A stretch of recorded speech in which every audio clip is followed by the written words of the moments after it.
savez, je ne crois pas que nous devons prêter trop d'attention au diable, mais nous n'osons pas l'ignorer non plus, parce qu'il est bien vivant sur la planète Terre et il nous cause tous les problèmes que nous avons. Et nous devons en vérité de temps en temps nous secouer et nous rappeler que nous avons en fait une autorité sur le diable.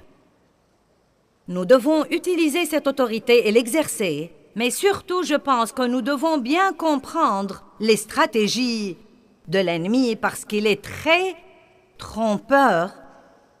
Et la plupart du temps, c'est lui qui fait le travail et tous les autres sont accusés. Et personne ne sait vraiment que c'est lui.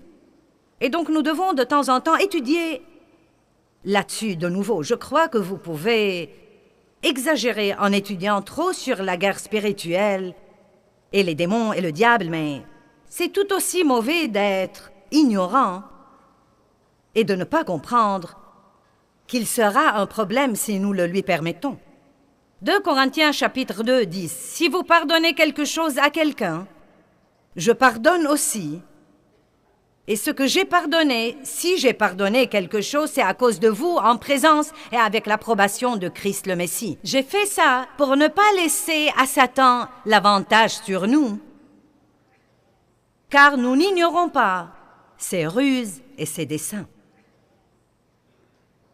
Le fait d'être ignorant ou mal informé ou manquer de connaissances cause beaucoup de problèmes incroyables.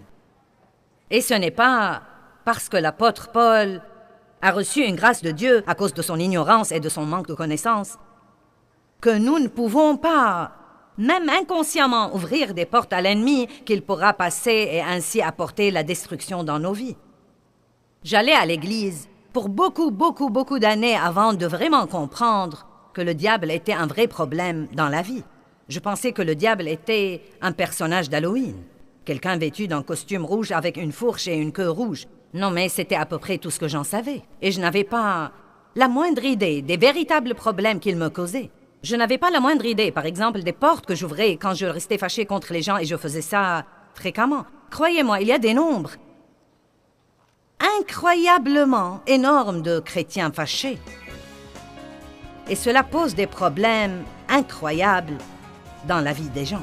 Vous pouvez avoir toutes les semaines 40 occasions d'être offensé, mais vous n'êtes pas obligé d'en profiter.